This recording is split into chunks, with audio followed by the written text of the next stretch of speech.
Ever witnessed a lone widow standing up to an entire gang, armed with nothing but her lightning-fast draw and an unwavering heart?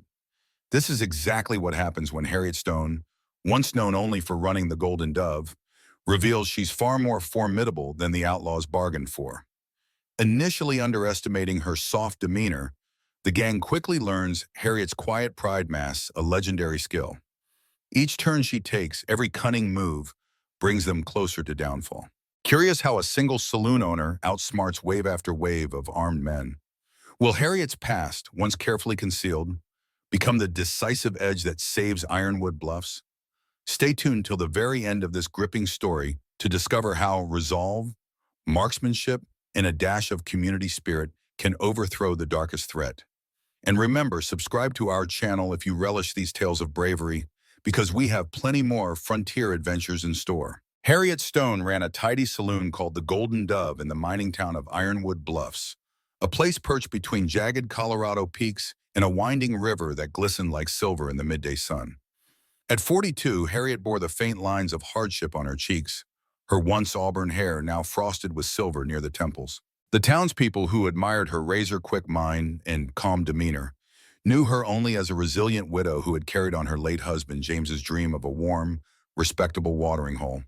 Most had no inkling that she harbored a past so formidable it could change the entire valley's destiny. On a brisk afternoon, Harriet's lean figure moved behind the polished mahogany bar, wiping down glasses that sparkled like jewels in the lamplight. A small number of regular patrons lounged around the saloon, including Gideon Tully, an elderly prospector nursing a tin cup of whiskey. Gideon enjoyed Harriet's quiet company almost as much as he did the strong liquor. He'd lost track of how many times Harriet had kindly steered him back to his shack after a night of reminiscing about the gold strikes that never panned out. The conversation inside the Golden Dove hummed pleasantly until the sharp thunder of approaching horses cut through the murmur. Hooves hammered the main street as three riders charged into view, their silhouettes stark against the reddening sky. Harriet paused mid-polish, her gaze snapping to the saloon windows. She noted the broad shoulders of the lead rider, the glint of revolvers at each hip, clear signs of men used to living by violence. Her saloon had seen its share of troublemakers, but something in the confident posture of these strangers set her heart pounding. Quietly, Harriet slid an old, well-kept revolver beneath the bar, out of sight but within immediate reach. Just the day before, her right-hand man, Andrew Moss, had heard rumors that Silas Graves, a notorious figure rumored to be seizing control of small frontier towns, had his sights set on Ironwood Bluffs. Harriet had shrugged at the gossip outwardly, but her instincts had prickled. She hated bullies. Fewer things got her blood hotter than men who believed they could strong-arm an entire community. And if the rumors were true, these riders might be part of Graves's growing network. The batwing doors of the Golden Dove swung open, allowing in a swirl of dust and the pungent aroma of sweat, leather, and arrogance. The lead man removed his hat with a mocking flourish. "Afternoon, folks," he drawled, scanning the saloon's modest crowd. When his gaze landed on Harriet, a wolfish grin surfaced. "I believe you'd be Mrs. Stone?" Harriet gave a thin smile, controlling the spark of defiance flickering within her. "That's right. Welcome to the Golden Dove, sir. First drinks on the house for travelers. What'll it be?" She noticed Gideon stiffen in alarm, but she sent him a near imperceptible nod. "Keep calm." In Harriet's mind, calculations ticked away. The distances, lines of sight, the positions of tables that might serve as cover. She hoped not to use that knowledge, but if these men forced her hand, Harriet Stone was prepared. "I'll take your best whiskey," the lead man replied smoothly. "And allow me to introduce myself. I'm Colt Decker, an emissary of Mr. Silas Graves.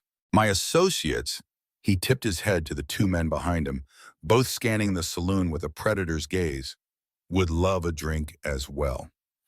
Harriet carefully poured 3 shots of her top-shelf whiskey, not quite her highest quality, but more than the usual swill. "Mr. Decker, associates," she acknowledged, sliding the glasses toward them. "Welcome to Ironwood Bluffs." The tension in the Golden Dove thickened as Decker and his men raised their glasses in a mock toast. Harriet remained outwardly calm, though her senses buzzed with the warning. She had seen men like this before, mercenaries or enforcers who lived by intimidation. She'd learned how to interpret subtle cues, the way one man's coat hung lopsided, suggesting a shoulder holster, the restless scanning of the second man's eyes, marking potential threats. Harriet felt the old patterns of analysis reawakening, ones that had gone dormant since she'd buried Quicksilver Stone, the name she'd used before marrying James and reinventing her life. Decker drained his glass in a single gulp, slamming it onto the counter. "Generous hospitality, Mrs. Stone," he said. "Reminds me of the courtesy we'd love to see from all businesses in Ironwood Bluffs. You see, Mr. Graves is very interested in our little gem of a town. He believes folks here could use a partner, a guiding hand, if you will." Harriet replaced Decker's glass with a measured gesture, ignoring her pounding heart. "I've managed the Golden Dove alone since my husband passed, Mr. Decker. We do fine on our own." She spoke politely, but the subtle steel in her voice didn't escape Decker's notice. "Ah, but consider the benefits of protection," Decker replied, leaning forward with a conspiratorial wink. "No trouble from rowdy drifters. Guaranteed supplies for your saloon. We'd handle all the unpleasant tasks a widow might find. Overwhelming." From a nearby table, Gideon Tully let out a low, derisive snort. The second rider, a bony man with the twitchy manner of a caged fox, started forward, but Decker waved him off. "My associate here is a bit eager. Goes by the name Knives. Don't let him bother you. We're just ensuring folks know the value of Mr. Graves' partnership. Because let's face it, unprotected businesses in this region often face accidents." Harriet's lips curved into a humorless smile.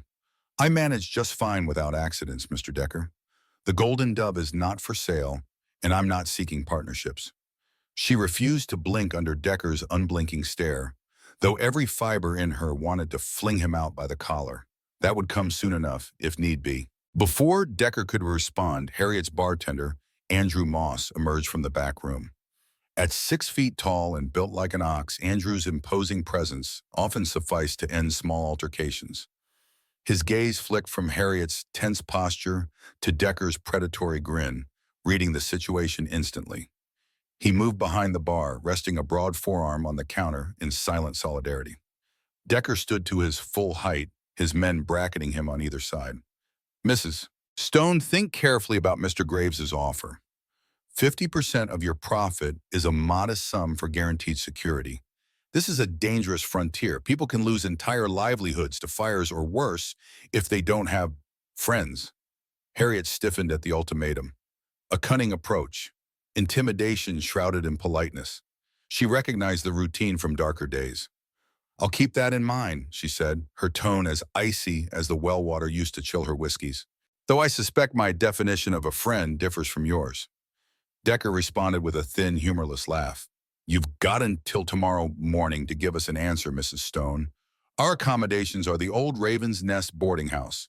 Don't keep us waiting. Mr. Graves hates to be disappointed." Without further theatrics, Decker and his associates turned on their heels and strode out, their boots pounding like war drums. As the batwing doors swung shut, Harriet met Andrew's concerned eyes. Around the saloon, the remaining customers exhaled, their shoulders sagging. Everyone had felt the oppressive weight of that confrontation. Harriet handed Andrew the whiskey bottle to store away. "We have visitors," she remarked dryly, "and they'll be back, wanting more than polite conversation." Andrew leaned against the bar. "They think they're dealing with a lone widow in a battered frontier town. They have no idea." Harriet nodded grimly. Indeed, Decker and his men had no inkling that Harriet Stone had once been Quicksilver, the West's deadliest sharpshooter, and if they forced her hand, she would reveal that side of herself, no matter the cost. That evening, Harriet closed the Golden Dove earlier than usual, instructing Andrew to see the last patrons home safely. The tension from Decker's visit lingered in the corners of the saloon like the haze of cigar smoke.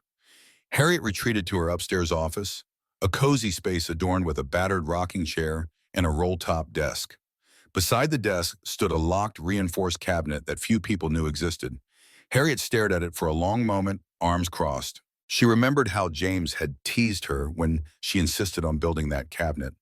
"You're worrying over nothing," he'd said with the sweet, naive faith of a man who trusted the world a bit too easily. Harriet, shaped by a lifetime of experience, had responded by patting the door. "Better to have it and not need it," she'd said, "than to need it and not have it." And James, out of love, indulged her eccentricities without prying into details about her past. Now Harriet took the slim key from a chain around her neck and unlocked the cabinet. Inside gleamed the tools of a life she had laid to rest when she came to Ironwood Bluffs. A custom rifle with a dark walnut stock and precision scope, two immaculate revolvers with mother-of-pearl handles, and a small arsenal of specialized gadgets. Each piece held a memory of the times Harriet had used them, some in exhibitions that dazzled carnival crowds, others in operations that only a select few knew about. She ran a finger along the rifle's barrel, remembering how a single demonstration shot had once halted a rowdy band of outlaws outside of Cheyenne. She recalled the hush that had fallen when Quicksilverstone had gently laid the muzzle on a fence rail and from 100 yards shot the badges off three crooked deputies in one breath. For 7 years, Harriet had not touched these weapons, not out of fear, but out of a desire for peace. Peace for herself, for James's memory, and for the communities she'd come to love. But Silas Graves's men threatened all that.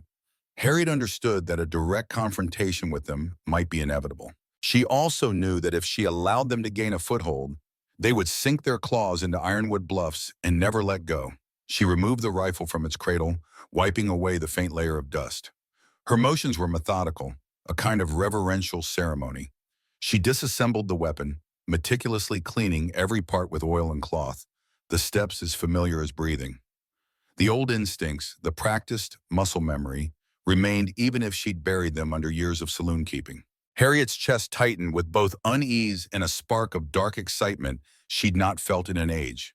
A soft knock sounded at the door, making Harriet tense. She reassembled the rifle quickly and placed it on the desk, covering it with a cloth. "Yes?" Gideon Tully stepped inside, hat in hand, face lined with worry. "Ma'am, rumor is that Decker's men are skulking about town, asking after your business. They're trying to find out if you have kin, how many employees you keep, whether the Golden Dove has valuables stored away. I don't like the sound of it." Harriet nodded, exhaling. "They're preparing leverage. They'll threaten or break something if I don't comply with Silas Graves's demands." She studied Gideon's weathered features. "I appreciate the warning, Gideon. Tomorrow morning, I'm calling a meeting with those townsfolk who won't be cowed. If this is to be our fight, we must be united." Gideon's gaze fell on the cloth-draped rifle. A flicker of understanding passed over his face, and he swallowed. "Ma'am, I've always sensed there was more to you than meets the eye. But if you plan on taking them head-on—" "Trust me," Harriet interrupted, forcing a small, confident smile. "I have a plan. We won't fight them head-on unless forced. You see, I've learned a few tricks about outsmarting men who think they hold all the cards." Gideon hesitated, then his shoulders dropped in relief. "All right, I'll spread the word. If we stand together, maybe we can send these bullies running." When he left, Harriet settled back in her chair, eyes on the concealed rifle. It was not about glory or vengeance. It was about protecting the life she'd built, the memory of the man she loved, and the neighbors who had become family. If Silas Graves insisted on pressing this confrontation, Harriet Stone would do what was necessary to protect her town, even if that meant resurrecting Quicksilverstone from the shadows. By mid-morning the next day, whispers of Harriet's meeting had spread through Ironwood Bluffs. Under the guise of ordinary saloon business, accounting, supply inventory, and the like, Harriet and Andrew Moss quietly arranged for a handful of trusted townspeople to gather in the Golden Dove's back room. Harriet's vantage point behind the bar let her track the comings and goings of her guests with minimal fuss. Meanwhile, Decker's men lurked outside, perched on crates or leaning against hitching posts, eyes peeled for any sign of resistance. The group trickled in, Gideon Tully, face set in stony resolve, Dr. Emerson Stanton, who had come from Boston years ago, and quietly earned the town's respect. Jared and Lucas Briggs, brothers who worked the silver mine, muscular and tired of bullies controlling every corner of frontier life. And Florence Adams, the school teacher whose quiet grace and steely backbone had gained Harriet's admiration. They took seats at a round table behind the saloon's storeroom, the door locked against curious eavesdroppers. Harriet joined them, arms folded over her plain day dress, her expression unwavering. Andrew stood behind her, a silent pillar of support. "Thank you all for coming," Harriet began. "Most of you know about Silas Graves's men harassing me, and not just me. They've made threats toward Miss Adams's school, toward Gideon's shack, and they've asked about Dr. Stanton's practice too. They're systematically evaluating who can be coerced. We mustn't let them succeed." Jared Briggs, red-bearded and large-chested, spat on the floor. I had a run-in with one of them last night. A greasy fella named Knives tried to see if I'd sell him mining shares for half price. It's intimidation, pure and simple. Florence pressed her palms on the table. My older students overheard Decker's men talking. They plan to corner Mrs. Stone if she doesn't agree to sign over half her profits for so-called protection. And they also implied they might take collateral, which could mean kidnapping, vandalism, or worse. A murmur of unease swept the table. Harriet waited, letting them voice their concerns. Gideon fiddled with the brim of his hat, then coughed. Ma'am, if you have a plan to handle these vultures, I think we're all ears. We just need to know what you want from us. For a moment, Harriet considered the weight of revealing her true history, how it might shock them to learn that she'd once been Quicksilver Stone, a name whispered across the West for near-mythical feats of marksmanship. But she decided that for now, they only needed to know she could defend them. I have resources, Harriet said carefully, ways to outmaneuver men like Graves. He's organized, but he's not invincible. We'll coordinate defenses, pick vantage points around the saloon, the livery, and the approach roads. Dr. Stanton, you'll set up a small clinic in the abandoned church. If there's gunfire, we'll need a place for triage. Lucas Briggs frowned. Defending the whole town with just us? They must have at least a dozen men, maybe more. And more could arrive if Graves calls them in, Harriet admitted. But we'll use the lay of the land, plus the element of surprise. They view us as a ragtag group of townsfolk, scared, outnumbered. That's our advantage. They won't expect us to be ready, nor will they suspect certain skills some of us possess. She paused, glancing at Gideon, who gave a discreet nod, recalling Harriet's clandestine rifle practice in the outskirts. But if it comes to a showdown, Florence whispered, the children, my students, we can't have bullets flying near them. We'll prepare safe zones, Harriet assured her. The mines north of town have a disused shaft that can shelter non-combatants if this escalates. It's crucial we move them discreetly so Decker's men don't suspect an evacuation. A subdued hush fell over the group. Each felt the burden of standing against an organized gang. Harriet read the uncertainty in their faces, but also caught glimpses of a deeper resolve. Ironwood Bluffs was their home. They had no desire to see it overrun by criminals, especially those who bullied children and threatened a widow. Andrew cleared his throat, turning all heads his way. If we do nothing, Graves wins anyway. I say Harriet's plan is our best bet. We've all seen enough violence to know it can't be avoided once men like Graves set their sights on us. At least with Harriet leading, we stand a chance. The group murmured agreement. Harriet nodded, feeling a current of relief. Then we set our plan in motion. For now, act normal. Decker expects my answer soon. Let's give them what they expect. Fear. Hesitation. Meanwhile, we'll be quietly arming ourselves, establishing signals, readying the children's evacuation route. If Graves tries to push us, we push back, and push back hard. In Harriet's mind, the next few days stretched out, brimming with strategic details. She had to accelerate her timeline, especially once the gang realized she wasn't succumbing to intimidation. With each passing hour, Harriet sensed a transformation. The townsfolk who had once viewed her as merely a competent saloon keeper now placed their hopes in her cunning and grit. And Harriet, in turn, felt Quicksilver Stone's old determination surging through her veins. That night, Harriet Stone took a clandestine ride through the outskirts of Ironwood Bluffs. She wore dark riding attire, her hair pinned beneath a simple cap. Under the moon's silver glow, she guided her horse along secret back trails that wound around the craggy hills. Her destination was an abandoned line shack near the disused railway line, a spot she had quietly prepared months ago for emergencies she'd hoped would never come. She dismounted at a copse of pines, tying the reins to a sturdy trunk, then proceeded on foot. The line shack loomed as a silhouette against the star-strewn sky, weathered boards bleached by years of neglect. Harriet slipped inside, lamp in hand, revealing a bare interior aside from crates stacked neatly along one wall. She lit the lamp's wick, revealing small casks of gunpowder, crates of ammunition, coiled rope, and metal canisters she'd painstakingly assembled in her spare time. Each one contained a potent mix of chemicals that could disorient or conceal. Harriet had researched these formulas in her years traveling as Quicksilver, gleaning knowledge from other ex-operatives. or gleaning from arcane references in Pinkerton archives. She double-checked the canisters, ensuring none had degraded in storage. The saloon keeper turned saboteur was not about to let a miscalculation blow up in her face. Everything seemed stable, ready for deployment if needed. Harriet cracked open one crate and fingered a spool of fuse. The memory of lighting fuses to distract outlaws or demolish certain hideouts flickered in her mind. She'd never relished destruction, but she'd become adept at harnessing it for strategic ends. A noise outside, something like a branch snapping, stilled Harriet's heart.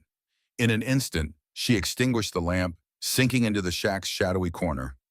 Her hand drifted to the revolver at her waist. She counted her slow, steady breaths, controlling the adrenaline surge.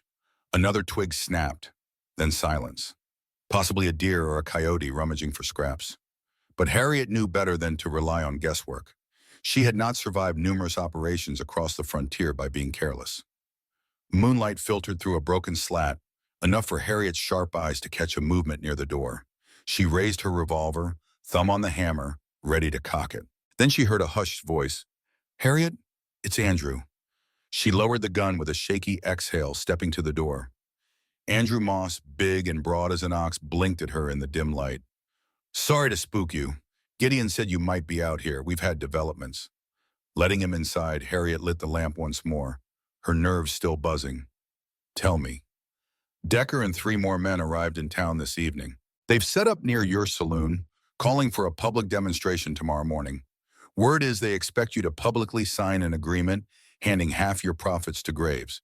If you refuse, they threaten to break up the place." Andrew's voice trembled with anger. Harriet's eyes narrowed. "They're escalating faster than I hoped. They want to make an example of me. So they'll gather a crowd, force me to kneel or sign at gunpoint. That's their style." Andrew gestured to the crates around them.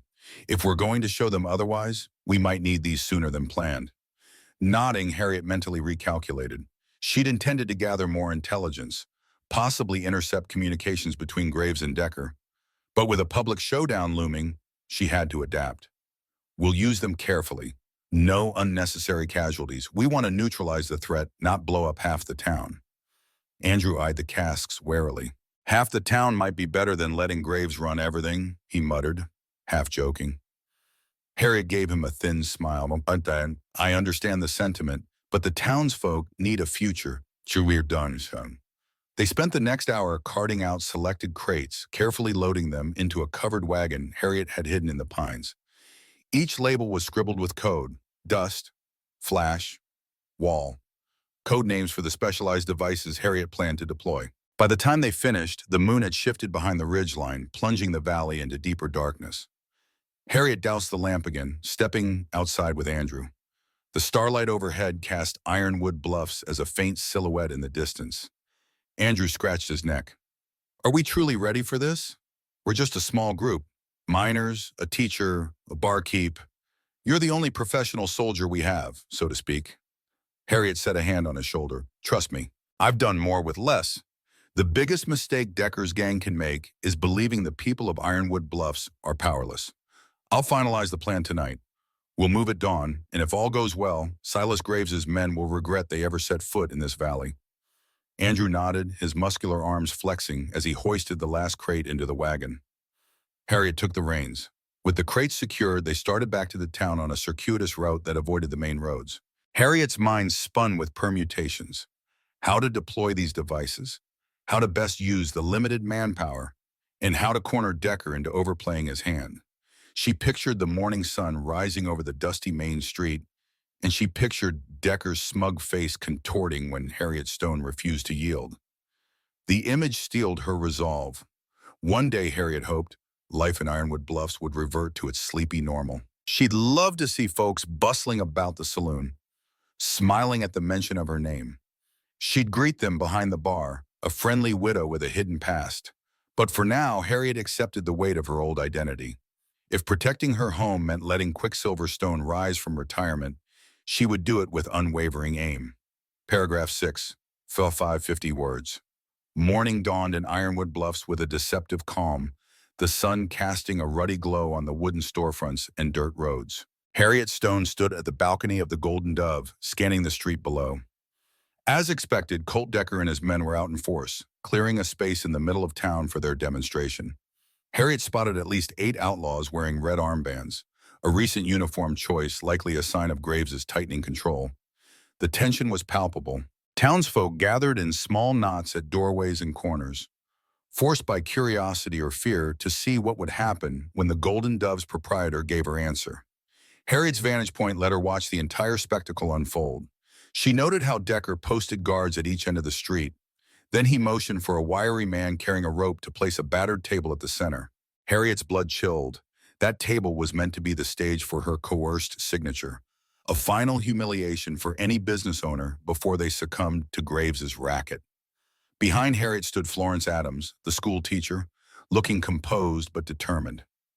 "They're ready for you," she observed softly, glancing at Harriet's pinned-up hair and neat blouse that gave no outward hint of the arsenal hidden beneath. "Decker's waiting to call you out.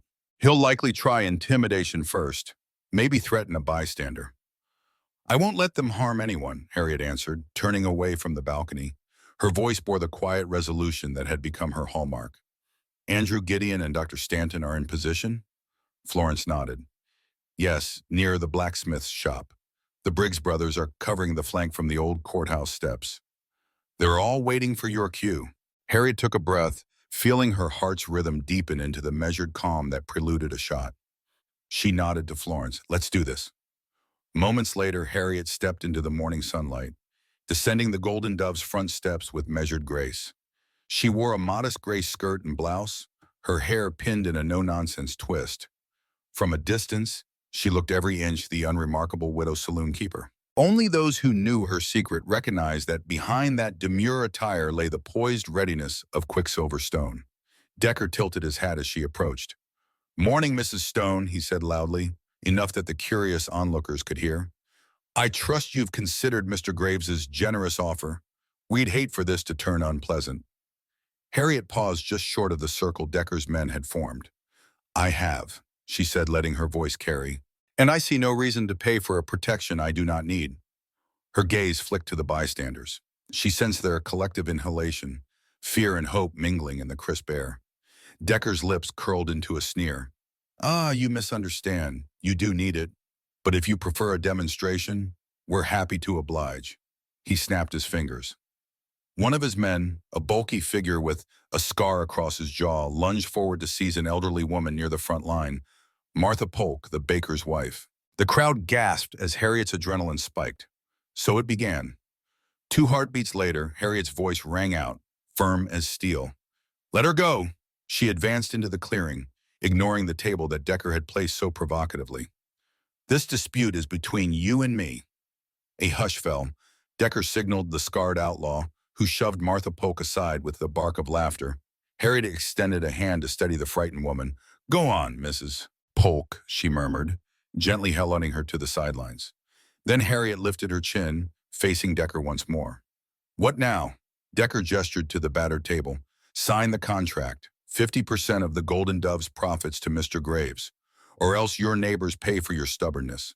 His men closed ranks behind him, weapons gleaming in the sunlight. Harriet counted them swiftly, 8 visible here, plus 2 near the corner store, and more scattered about. Possibly a dozen in total, enough to force her compliance if she had truly been the helpless widow they believed. She offered a cold, thin smile. "Mr. Graves overestimates his hold on this town. We're not so easily frightened." Decker exhaled in mock exasperation. "Such a shame." He raised a revolver, pointing it toward Harriet. "Then I guess we'll have to." But Harriet Stone, once Quicksilver Stone, had already moved, pivoting with uncanny speed to press a hidden trigger on her belt. A faint pop emanated from somewhere behind the Golden Dove, followed by a burst of swirling dust that exploded in the street between Harriet and Decker's men. The onlookers shouted in surprise, ducking. Harriet used the momentary confusion to step aside, eyes keen, posture coiled. She signaled to Florence, who quickly ushered the bystanders behind a makeshift barricade. Decker coughed, waving a hand to clear the dust. "What in the—" Behind him, half his men spun about, searching for the source of the explosion. That was Harriet's first objective, to break their formation and rattle their nerves. She had no intention of letting them regroup unchallenged. As the dust cloud lingered, Lingered, Harriet seized the advantage. She slipped behind an overturned wagon for cover, drawing one of her meticulously maintained revolvers. Its mother-of-pearl handle glinted in a stray sunbeam. She took a calm, measured breath, then fired a single shot past Decker's right ear, close enough to singe a lock of hair. He yelped, spinning to face the direction of the shot, gun muzzle flailing in confusion.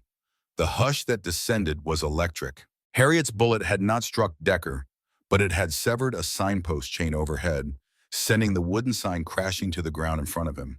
The bystanders, huddled behind crates and corners, peered out with mixed awe and hope. Harriet had shown them that these bullies were not invincible. Meanwhile, Decker's men stared in furious disbelief. Harriet Stone, a figure they'd deemed a mild-mannered widow, had just orchestrated a near-miss shot that could have ended Decker with perfect precision. In that charged instant, Harriet called out, voice steady and ringing with authority, "Get out of Ironwood Bluffs, Decker. Take your men and go while you still can." Decker responded by firing twice toward Harriet's vantage point. She ducked, bullets splintering the wagon's side. Another of Graves' men lunged forward, apparently intending to circle behind Harriet. But from across the street, Andrew Moss stepped from the shadows, brandishing a shotgun. "Not so fast," he warned. The man halted, glancing between Harriet's unstoppable aim and Andrew's commanding presence, uncertain which threat was more immediate. "Look around you, Decker," Harriet continued. Her voice, while calm, carried an undercurrent of menace. "Your men are scattered. The moment you threaten any life, you'll be facing far more firepower than you anticipated." As if on cue, Gideon Tully revealed himself from a rooftop, rifle glinting in the morning sun, aimed directly at another of Decker's outlaws. From the window of the general store, Dr. Stanton nodded grimly, also armed. A half-dozen other townsfolk emerged, each brandishing some form of weapon. Decker's expression twisted in anger. "You'd risk a bloodbath for your pride." Harriet's lips pressed thin. "This isn't about pride. It's about tyranny. The day I pay you a single coin is the day Ironwood Bluffs ceases to be free. We've all worked too hard building this town to hand it over to criminals." A ripple ran through Decker's men. They sensed the shift from an easy conquest to a precarious standoff. Some looked anxious, scanning the rooftops and windows for more townspeople. Decker, however, refused to yield. He glared at Harriet. "Fine, we'll turn this place into a graveyard if that's what it takes." Before Harriet could reply, the thunder of hooves announced new arrivals. For an instant, Harriet tensed, suspecting more of Graves's reinforcements. But her tension eased as she recognized the gold and brown uniform of the territorial marshals. A half-dozen law officers galloped onto the main street, flanking Decker's men with surprising speed. Among them sat Marshal Ridley, a stern figure Harriet had quietly contacted days prior. Behind the marshals rode a man Harriet suspected was part of Florence's network, Deputy Ellis from a neighboring county. Marshal Ridley shouted, "Weapons down! Territorial authority is here. Any man who resists will be shot or arrested. Your choice." Some of Decker's outlaws turned to run, only to find themselves blocked by the marshal's swift horses. A scattering tried to raise their rifles, but the immediacy of Harriet, Andrew, and Gideon's aim, plus the massed firearms of the townsfolk, convinced them to freeze. Decker, livid, still looked ready to fight, right up until a bullet whizzed past his left boot, courtesy of Harriet's sublime marksmanship. He flinched, scowling at her with loathing. Knowing the game was up, Decker hissed out a curse. He tossed his revolver to the dirt. "This isn't over," he spat. "Silas Graves is a man who doesn't take defeat lightly. He'll bring more men, more—" Marshal Ridley dismounted, crossing the street with a pair of deputies. "Mr. Graves can protest all he wants, but we have fresh warrants for extortion, conspiracy, kidnapping, and more. The entire gang will face charges once we track them down. Now lie flat and put your hands behind your head. Do it." Decker glared at Harriet as he slowly complied. Harriet lowered her gun, but kept it at the ready in case one of the outlaws got reckless. She exhaled a subtle breath of relief, shoulders quivering with the release of tension. Inside the Golden Dove, the townsfolk likewise sighed, some raising cheers that echoed across the dusty street. Andrew approached Harriet, eyes alight with respect. "We did it," he murmured. Harriet, voice hoarse from their adrenaline rush, said quietly, "We did. But Silas Graves isn't here yet, and he won't be pleased about any of this. We'll need to stay prepared until the marshals can track him down. Andrew nodded. You're right, but for now we've avoided a war in the middle of the street, and all because Ironwood Bluffs stood together and because you let us. Harriet's gaze drifted toward the battered table Decker had set up for her forced signature. A single bullet hole marred the plank near the corner. It felt symbolic. She'd replaced the pen they wanted to force into her hand with the bullet of her own choosing. She lifted her eyes to the pink-tinged clouds overhead, a flicker of sorrow at the memory of James Stone and the peaceful life she'd tried to protect. James, she whispered mentally, I hope you understand. I did everything I could to preserve the dream we shared. Then Harriet Stone, saloon owner and once deadliest sharpshooter in the West, slid her revolver into its holster, turning her attention to the crowd. She had a saloon to run, a community to reassure, and a determination to face down any threat that might come next. Following the marshal's dramatic arrival, the dust began to settle in Ironwood Bluffs. Marshal Ridley and Deputy Ellis oversaw the arrest of Decker's men, taking testimonies from Harriet and the townsfolk who had witnessed the showdown. Gideon Tully, Dr. Stanton, and the Briggs brothers provided detailed accounts of extortion attempts, while Florence Adams outlined the intimidation at the school. Andrew Moss contributed a ledger Harriet had compiled, listing every threat, theft, and harassment tactic traced to Graves' network, a trove of evidence the lawmen were all too eager to collect. In the cluttered makeshift office inside the Golden Dove, Harriet offered Ridley a seat. The marshal gratefully accepted, pushing dusty hair back from his forehead. You've done half our job for us, Mrs. Stone, he admitted, flipping through the ledger with keen interest. Normally, rooting out a criminal ring this organized takes months, sometimes years, but you and your people cornered them in less than a week. Harriet gave a modest shrug, though a gleam in her eyes betrayed satisfaction. We know our town, Marshal. We can't let men like Graves treat it like a plaything. Ridley paused, giving Harriet a level look. It also helps that you've got quite the skill with a gun, from what I hear. Some folks call you Quicksilver Stone. Harriet felt a stir of old discomfort. She'd never asked for that name, but in her younger days, newspapers hungry for sensational stories had pinned it to her. I used to do exhibitions, she said with a calm humility, but it's not something I bring up nowadays. My life has changed. The marshal nodded, both respectful and curious.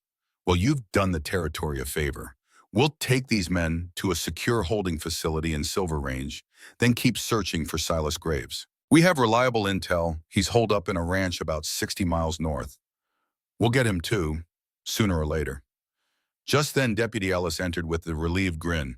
They're all loaded up, sir. Should we ask the doc to check them for injuries? Sure, Ridley agreed. We want no claims of mistreatment. He stood, shook Harriet's hand. We'll be on our way in an hour or so. Any message you want me to pass on to the district judge or the Denver press? Harriet considered. Perhaps she should proclaim that Ironwood Bluffs stood free from tyranny, or that Quicksilver Stone's myth was real. But she found she had no interest in feeding the legend. Just let them know we handled things, she said quietly, and that we appreciate any help finishing the job by capturing Graves. Ridley acknowledged with a tip of his hat. Understood. Once the marshal and deputy departed, Harriet sank into a chair near the bar, letting out a slow breath. The adrenaline that had propelled her for days began to drain. She felt a hand on her shoulder, Florence Adams. We owe you a debt, the schoolteacher said, voice warm. Without your leadership, Decker might have taken over our town by supper. Across the saloon, Andrew Moss approached with a grin. And you'd have had to sign that contract at gunpoint. Harriet grimaced at the memory, but a hint of humor tugged at her lips. I suppose it's good practice to keep my pen away from forced signatures. Gideon Tully joined them, tipping his battered hat. Say, Miss Harriet, what do we do about all those devices you rigged around town?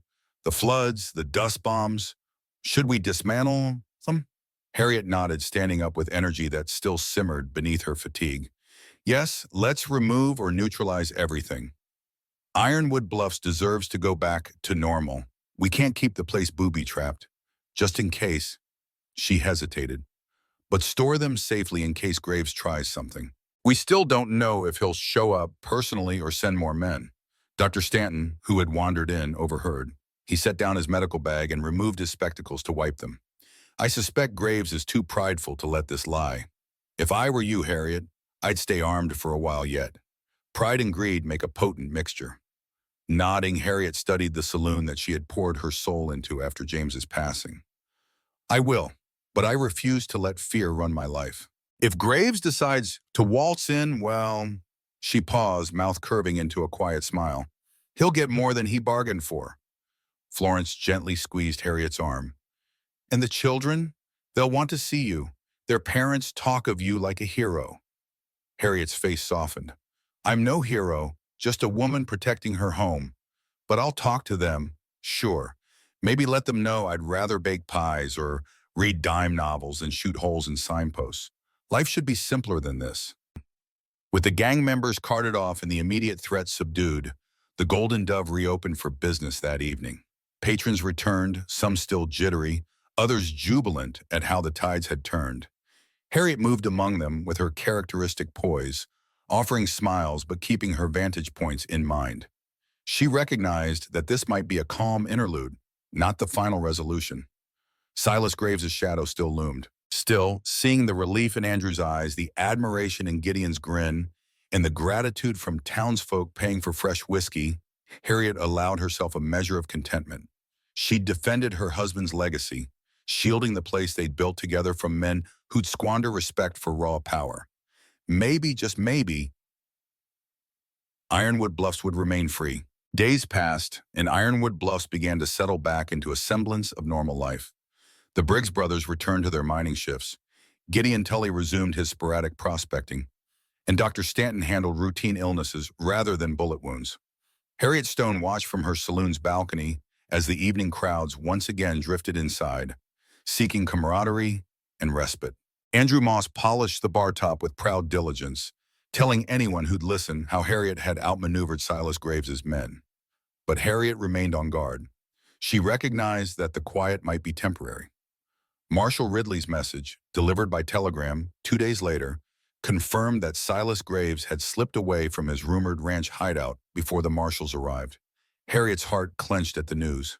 Graves was cunning, possibly planning a retaliatory strike or regrouping for a larger campaign. She warned her allies in town not to let down their vigilance. One dusk, as Harriet was double-checking the saloon's accounts, a rider thundered into Ironwood Bluffs, heading straight for the Golden Dove. Harriet sensed trouble and signaled Andrew to remain calm. The rider, dusty and panting, dismounted and stumbled inside. Harriet recognized him as one of Ridley's lesser-known deputies, Franklin Pierce. His face was ashen. "Mrs. Stone," he gasped, voice cracking, "Marshal Ridley said to find you. Graves has ambushed a patrol near Copper Gulch, killed 2 marshals. The rest had to retreat. He's furious about your part in arresting his men." A chill settled over Harriet's heart. She thanked Franklin, guiding him to a seat. Stanton, who had been sipping coffee at a corner table, rushed to check the exhausted deputy. Harriet's mind whirled. Silas Graves had finally made his move. "Did he say anything else?" she asked gently. Franklin nodded, gulping water. "He left a message for you specifically. Said Quicksilver Stone can't hide behind a saloon or the law. He's coming. He's bringing everything he's got. Maybe 3 dozen men. This is war." Andrew let out a low whistle. 3 dozen? Harriet, that's a small army. We barely held off a dozen before. Gideon, who had overheard, approached with a clenched jaw. "We're outnumbered.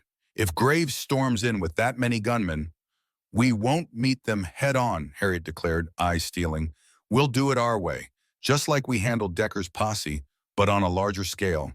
She turned to Franklin. "Do we have an estimate when Graves might arrive?" Franklin wiped his brow.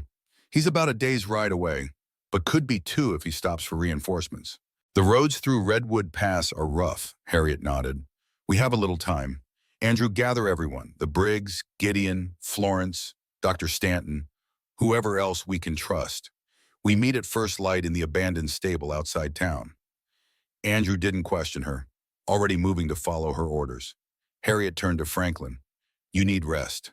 Afterward, I want you to send a wire to the nearest frontier fort if possible. They might not arrive in time, but we must try every option." That night, Harriet hardly slept. Seated at her desk in her upstairs office, she drafted a plan that dwarfed her earlier subterfuge. She mapped the narrow passes leading into Ironwood Bluffs, the canyons where an ambush might be staged, the old silver mine tunnels that could be collapsed to cut off escape routes. This time, Harriet would not wait for Silas Graves to come pounding on her saloon's doors.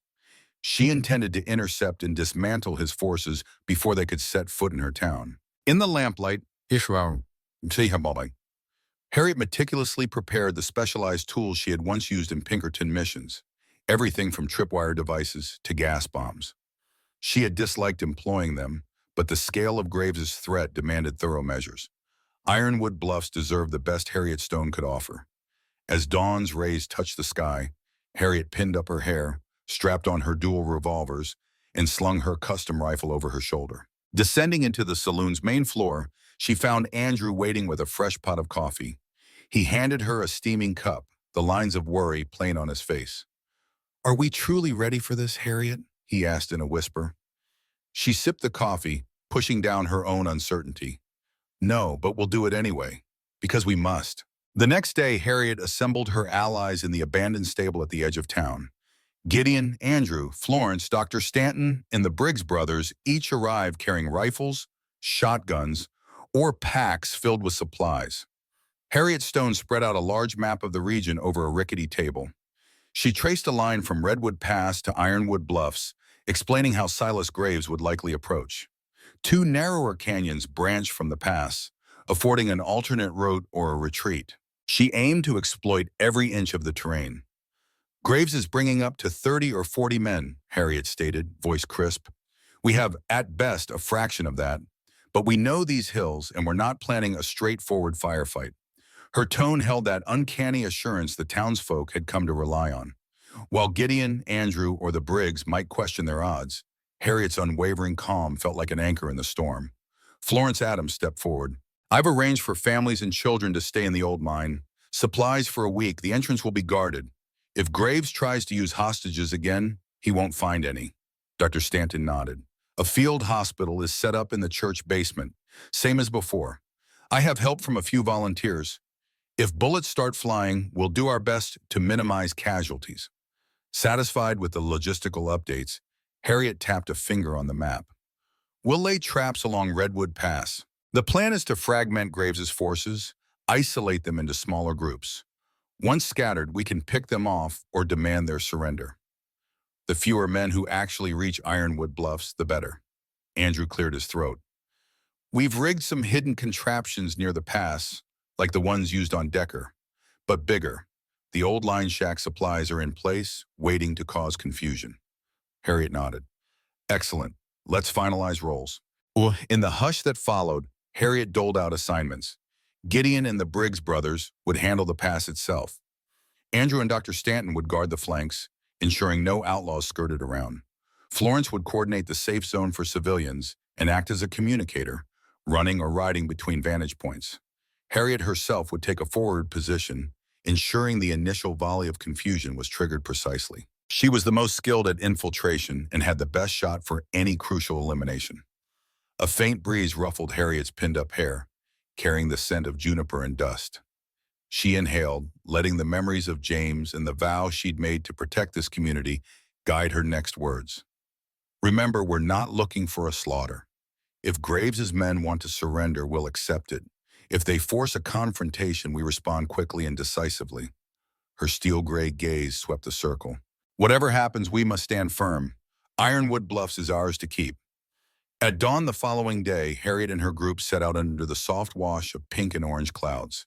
They traveled in pairs to their designated positions, mindful of the need for stealth. Harriet parted ways with Andrew at a fork, riding quietly along a deer trail that angled high above Redwood Pass. She found a perfect vantage point overlooking the narrowest section, a place where the path wound so tightly between rock walls that 20 men would be forced into single file. Harriet concealed her horse behind an outcropping, then climbed to a rocky perch, rummaging through her satchel for her field glasses and mechanical triggers. She lay prone, scanning the pass, each breath slow and measured. Time passed with excruciating leisure, the only sounds the occasional crow and the wind scraping the rocks. Harriet shifted to keep from stiffening, her mind flitting through contingencies. If Graves suspected an ambush, he might send scouts. If the first scouts found anything amiss, Harriet had to neutralize them quietly or let them pass and trip the devices further on. If the main group arrived, Harriet would trigger the first wave of disorientation tactics. Dust bombs, small blasts in the rock face to block their line of advance. Then Gideon and the Briggs would close in from behind, boxing the gang in. It was intricate, precarious, and hinged on perfect timing. Harriet's pulse thrummed at the scale of the trap. She recalled her last major infiltration job, a Pinkerton assignment in Arizona. Then, as now, the margin for error was razor thin. But Harriet Stone had never been one to shy away from tight margins. Finally, in the distance, she spotted movement, a cluster of riders weaving carefully through the rocky corridor of Redwood Pass. Harriet counted them, far more than the original rumor of 36, nearly 40, with no sign of Graves himself among them. Tension coiled in Harriet's gut. Maybe Graves had chosen to watch from afar, letting his men test the town's defenses first. Or maybe he'd arrive later, planning to waltz in once the place was subdued. Either way, Harriet's plan would remain the same. Break the gang, protect Ironwood Bluffs. Slowing her breath, Harriet placed a finger on the mechanism that controlled the first set of charges. She would wait until they were at the narrowest pinch point. One chance to disrupt them. One chance to keep them from flooding into Ironwood Bluffs. Harriet watched, heart steady, as Silas Graves's chosen enforcers crept unwittingly toward her carefully laid trap. A final mental prayer flickered through her thoughts. Let them choose surrender. If not, let her aim remain true.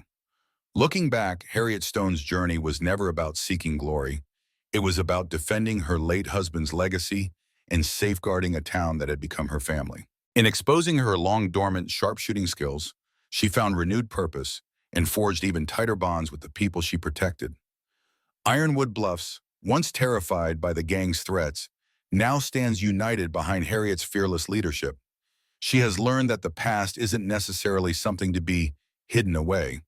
It can be harnessed to uplift and defend. The same talent Harriet once used in traveling shows is now turned toward preserving peace and justice in her frontier home. Did this story touch your heart or spark a question about courage and community? Join the conversation. Leave a comment with your thoughts. And don't forget to subscribe if you enjoyed riding alongside Harriet's adventure and want more stories of triumph on the wild frontier.